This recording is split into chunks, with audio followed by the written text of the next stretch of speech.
미라클 모닝 애청자 여러분 안녕하십니까? 불우한 환경이지만 일과 건강과 인간관계에서 성공한 사람들이 가끔 눈에 크게 나타날 때가 있습니다. 이런 사람들은 어떻게 그렇게 성공적인 삶을 살 수가 있었을까요? 두려움과 장애물을 극복하고 일과 건강과 인간관계에서 성공한 사람들, 어떻게 그럴 수가 있을까요? 두려움을 두려움으로 피하려고만 하는 게 아니라 두려움을 선물로 받아들였기 때문입니다. 힘들면 힘들다고, 아프면 아프다고 도와달라는 요청을 할 줄 알았기 때문입니다. 배려와 친교를 나누는 힘을 갖고 있었기 때문입니다. 시대마다 평온할 때가 있는가 하면 전쟁이 일어나는 것처럼 혼란스럽고 어지러울 때가 있습니다. 요즘이 그런 시대가 아닌가 그렇게 생각이 됩니다. 그럴 때 우리는 어떻게 살아가야 할까요?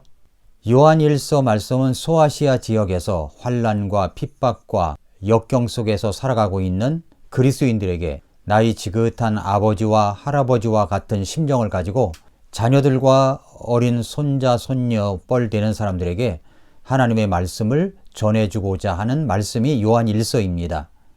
그 말씀은 오늘을 살고 있는 우리들에게도 똑같이 적용되는 말씀입니다. 환난과 고난과 역경과 핍박 속에서 살아가고 있는 우리들에게 하나님은 어떤 말씀을 주시려고 하시는 것이었을까요? 그것이 바로 요한일서를 기록한 목적입니다. 첫째로 하나님의 자녀들을 격려하기 위해서였습니다. 둘째로 교제가 무엇이며 그 교제가 왜 중요한가를 알려주고 하였기 때문입니다. 그래서 우리는 이 어려운 시대에 수직적 교제와 수평적 교제를 잘 할 줄 알아야 됩니다. 수직적 교제는 하나님과 함께하는 교제, 하나님의 말씀과 기도로 나아가는 것이고, 수평적 교제는 이웃과 함께하면서 배려와 친교를 함께 나누는, 교제를 함께 나누는 것을 말합니다. 이제 오늘 세 번째입니다. 셋째로 승리의 삶을 살아가도록 격려하기 위해서였습니다. 요한일서 2장 1절은 이렇게 말씀합니다. 나의 어린 자녀들아, 내가 이것들을 너희에게 쓰는 것은 너희가 죄를 짓지 아니하게 하려 함이라. 만일 누가 죄를 지어도 우리에게 아버지와 함께 계신 변호자가 계시니 곧 의로우신 분 예수 그리스도시라. 그렇게 말씀을 하셨습니다. 요한일서에서는 내가 이것을 쓰는 것은 이라는 말이 몇 번 반복되어 나오곤 합니다. 이것이 바로 요한일서를 기록한 목적을 뚜렷하게 말씀하고 있는 것입니다. 즉 요한일서 2장 1절 말씀은 그리스도인들이 예수님을 믿고 구원을 받았으면 범죄하지 않고 죄를 짓지 않고 살아가야 하는데, 살아가다 보면 죄를 지을 때가 있습니다. 그때 어떻게 해야 되느냐, 어떻게 해야 승리할 수 있는 삶을 살 수 있느냐, 이 말씀을 주시고 있습니다. 어떻게 해야 됩니까? 우리에게 변호자가 계시다고 이야기를 합니다. 그 변호자는 예수 그리스도이십니다. 예수 그리스도의 이름으로 하나님께 나아가면 하나님께서 우리의 죄들을 용서하시고 우리를 도와주시며 함께 인도해 주실 것이기 때문입니다. 구원받은 하나님의 자녀도 잘못할 때가 있습니다. 범죄하지 말아야 하는데 죄를 지을 때가 있습니다. 구원받았다면 정말 죄를 짓지 말아야 합니다. 죄를 짓지 말아야 합니다. 그러나 인간인지라 때때로 우리는 넘어질 때가 있고 쓰러질 때가 있습니다. 그때 우리는 어떻게 해야 합니까? 우리의 변호자 되시는 예수 그리스도의 이름으로 하나님께 나아갈 때, 우리의 죄를 자복할 때 우리의 죄를 용서하시며 다시 일어서서 걸어갈 수 있도록 힘을 주시고 용기를 주시는 것입니다. 예수 그리스도는 우리의 변호자가 되십니다. 그분이 우리를 승리할 수 있도록 도와주십니다. 그것이 세 번째 이유고, 요한일서를 기록한 목적 네 번째는 적그리스도를 경계하고 바른 그리스도관을 가지게 하기 위해서였습니다. 왜 요한일서가 기록되었습니까? 요한일서 2장 26절에 보면 너희를 유혹하는 자들에 관하여 내가 이것들을 너희에게 썼노라 라고 이야기를 합니다. 너희를 유혹하는 자들에 관하여 내가 이것을 썼다 말씀합니다. 적그리스도에 관한 말씀을 주시고 있습니다. 하나님의 말씀은 우리의 신앙을 잘못된 것으로 인도하고 탈선시키려는 사탄의 정체를 폭로합니다. 그리고 우리의 신앙을 보호하고 올바른 신앙, 올바른 그리스도관을 확립할 수 있도록 도와주시는 말씀입니다. 예수 그리스도를 신뢰할 수 있도록 하기 위해서 요한일서가 기록된 것입니다. 사탄은 언제나 우리를 유혹하기 위하여 매일매일 우리 앞에 등장합니다. 우리의 생각 속에 등장합니다. 그것을 예방하고 주의를 주며 바르게 인도하시기 위해서 하나님의 말씀을 우리에게 주셨습니다. 그래서 우리는 매일매일 말씀을 들어야 되고 읽어야 되는 것입니다. 요한일서 내용을 쭉 읽다 보면은 이단들이 교회 안에 들어와서 많은 그리스도인들을 혼란스럽게 하고 유혹하고 핍박하는 것을 볼 수가 있습니다. 요한일서 2장 18절에 보면 어린 자녀들아 지금은 마지막 때니라 적그리스도가 오리라 함을 너희가 들은 것 같이 지금도 많은 적그리스도가 있나니 이로써 지금이 마지막 때인 줄 우리가 아느니라 라고 말씀을 하셨습니다. 말세가 언제부터입니까? 말세 하는데 말세가 언제부터입니까? 역사를 보시는 하나님의 안목으로 볼 때 주 예수님께서 이 세상에 오셨을 때부터 이미 말세가 시작이 된 것입니다. 그때부터 역사는 종말론적인 그 완성과 끝을 향해 달려가고 있습니다. 구체적인 종말론 가운데 하나가 적그리스도의 출현입니다. 적그리스도의 특징은 진리를 말하지 않는 데 있습니다. 예수 그리스도께서 그리스도이심을 부인하게 하고 믿지 못하게 하고 방해하고 해방하는 것이 마귀 사탄의 목적이요 적그리스도의 목적입니다. 그래서 지금도 끊임없이 이단 논쟁이 일어나고 있는 것이 아니겠습니까?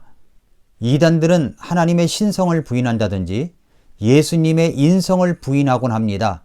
그러나 성경은 예수 그리스도의 신성과 인성을 똑같이 강조하고 있습니다.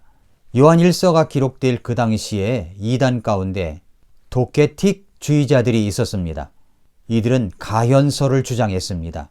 가현설은 예수님께서 실제로 인간으로 오신 것이 아니라 하나의 유령처럼 나타난 것이라는 주장입니다. 이렇게 이것이 시간이 흘러서 영지주의라는 강력한 이단 사상을 가진 사람들이 등장하게 됐습니다. 영지주의자들은 예수 그리스도를 부인하는 자들입니다.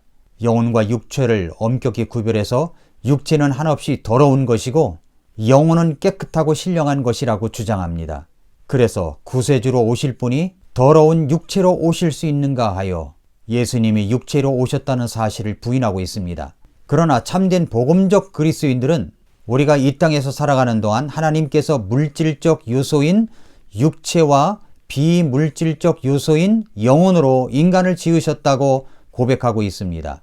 이것은 절대적으로 분리해서 생각할 수가 없는 것입니다. 영혼 몸을 분리해서 생각할 수가 있습니까? 분리할 수가 없습니다. 영지주의자들은 직관적인 지식을 강조하는 사람들입니다. 영지주의자라는 말은 영어로 그노시스라고 하는데 이 말은 안다라는 말입니다. 그들은 안다는 것을 매우 강조했습니다. 그래서 사도 요한도 요한 1서에서 안다라는 말을 매우 강조합니다. 그노시스라는 안다라는 말이 사람들을 유혹하고 있기 때문에 현혹하고 있기 때문에 사도 요한은 안다라는 것이 무엇인지를 구체적으로 설명하려고 안다라는 말을 자주 쓰고 있는 것입니다. 영지주의자들은 영혼과 육체의 관계, 하나님과 육체의 세계를 완전히 구별한 다음 더러운 육체를 가지고 영에 속한 것을 절대로 이해할 수 없다고 말을 합니다. 그리고 소수의 참계시를 받은 사람들만이 그러한 지식을 독점하고 있는 것처럼 가르치고 있습니다. 그것이 바로 이단입니다. 이단들의 특징을 보면 좀 비슷한 면이 있습니다. 그래서 요한 1서를 기록한 목적은 네 번째로 적그리스도를 경계하고 바른 그리스도관을 가지게 하기 위해서 기록된 것입니다. 마지막으로 요한 1서가 기록된 다섯 번째 목적은 구원의 확신을 가지고 기쁨으로 살아가도록 격려하기 위해서 기록되었습니다. 요한 1서 5장 13절은 이렇게 말씀합니다. 내가 하나님의 아들의 이름을 믿는 너희에게 이것들을 쓴 것은 너희에게 영원한 생명이 있음을 너희가 알게 하고 또 하나님의 아들의 이름을 너희가 믿게 하려 함이라 라고 말씀을 했습니다. 여기서 안다라는 말을 사용했는데 예수 그리스도를 구주로 신뢰하는 사람들 안에는 영생이 이미 주어졌다는 사실을 알게 하기 위해서 기록되었다는 말씀입니다. 안다라는 단어는 요한 1서 전체에서 40번이나 등장합니다. 왜 그렇게 강조하는 것일까요? 그것은 진리와 거짓을 구별하고 참된 알미 무엇인지 알며 또 우리가 참으로 알아야 할 것을 안다는 확신 위에 서도록 격려하기 위해서입니다. 믿게 하려 함이라고 또 말씀했습니다. 알 뿐만 아니라 믿어야 합니다. 그래야 구원의 확신을 가질 수가 있습니다. 이 말씀은 우리가 구원의 확신을 갖도록 하기 위해서 기록한 말씀입니다. 사랑하는 애청자 여러분, 요한일서의 총론적인 내용을 왜 요한일서가 기록되었는가를 여러분에게 말씀을 드렸습니다. 왜 기록되었다고요? 이제부터 계속해서 요한일서의 말씀을 강해해 나가면서 우리에게 주시는 격려와 기쁨과 힘을 주시는 말씀을 계속 전하도록 하겠습니다. 오늘 하루 살아갈 때 죄를 지어서는 안 됩니다. 그러나 여러분이 죄를 지었다면 우리에게 변호자가 있다는 사실을 꼭 기억하시기를 바랍니다. 우리의 변호자 되시는 예수 그리스도 이름으로 하나님 앞에 나아가면 하나님께서 우리 죄를 용서해 주시고 다시 일으켜 세워주시고 힘을 주시는 분이십니다. 날마다 올바르게 분별할 수 있는 하나님의 말씀을 가까이 하여 이단과 유혹자의 꾀임에 빠지지 않도록 하시기를 바랍니다. 오늘도 늘 말씀을 가까이 하고 말씀을 읽고 말씀을 듣고 공부하며 내 것으로 삼는 소중한 하루가 되시기를 바랍니다. 오늘도 미라클 모닝입니다.